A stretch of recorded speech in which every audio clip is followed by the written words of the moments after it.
Good evening friends. நான் இன்றைக்கி பேச போகிற டாபிக் வந்து diabetic patient and kidney stone. Kidney stone வந்து பார்த்திங்கன்னா, நம்ம ப்ராப்பராக தண்ணி குடிக்கல, யூரின் வந்து அடக்கி வைக்கிறோம், நிறைய ஃபேட் கண்டென்ட்டான ஃபுட்டு, ஜங்க் ஃபுட்டு இந்த மாதிரி சாப்பிட்றதால தான் கிட்னி ஸ்டோன் வந்து ஃபார்ம் ஆகுது. உங்களுக்கு கிட்னி ஸ்டோன் ஃபார்ம் ஆச்சுன்னா என்ன ஆகும்னா, வயிறு இழுத்து பிடிச்ச மாதிரி வலிக்கும், பேக் சைடு ஹிப்பில் வந்து வலிக்கும். இது ரெண்டு விஷயம் உங்களுக்கு தெரிஞ்சுக்கலாம். அடுத்தது யூரின் வந்து சரியாக ஃப்ளோ ஆகுது, ஸ்டோன் வந்து பெருசாக இருந்தால். கிட்னி ஸ்டோன் சைஸ் பார்த்திங்கன்னா 3 mmலேருந்து ஸ்டார்ட் ஆகி 20-25 mm வரைக்கும் இருக்குது. நம்ம அந்த 3 to 5 mm வந்து தண்ணீர் குடித்து ஃப்ளஷ் பண்ணி வெளியே எடுத்துடலாம். கிட்னி ஸ்டோனில் பார்த்திங்கன்னா சாஃப்டாக இருக்கும், கால்சியம், ஹார்ட் ஸ்டோன்லாம் இருக்குது. சாஃப்ட் ஸ்டோனாக இருந்தால் வாட்டர் குடிக்கும்போது ஃப்ளஷ்ஷாகி வெளியே வந்துடும்.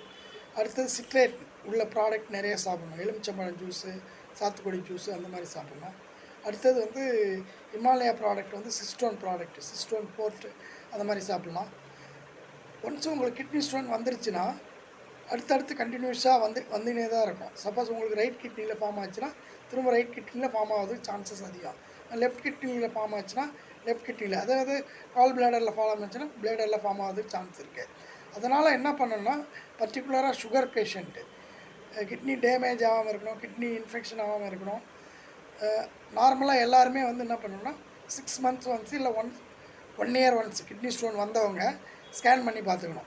அந்த ஸ்டோன் வந்து வித்தின் 3 to 5 mm இருந்தால் நம்ம மேனேஜ் பண்ணிக்கலாம். அதே வந்து 10 mm 15 mm அந்த மாதிரி போகும்போது அது வந்து ஒரு லேசர் ட்ரீட்மெண்ட்டோ இல்லை வைப்ரேஷன், எலக்ட்ரோ வைப்ரேஷன் கொடுத்து அதை உடச்சி வெளியே எடுக்கிறதோ, அடுத்தது சைடில் ஹோல்ஸ் போட்டு எடுக்கிறதோ, இந்த மாதிரி நிறைய மெத்தட் இருக்குது.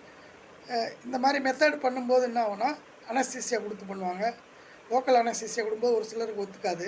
அடுத்தது காஸ்ட்டு வேஸ்ட்டு, அது இல்லாமல் நமக்கு பயம் வரும். அதனால் இந்த 3 to 5 mm இருக்கும்போது நீங்கள் எல்லாருமே ஸ்கேன் எடுத்து பார்த்துங்க. அது பர்டிகுலராக டயபெட்டிக் பேஷண்ட் இதில் ரொம்ப கேர்ஃபுல்லாக இருக்கணும். நன்றி, வணக்கம்.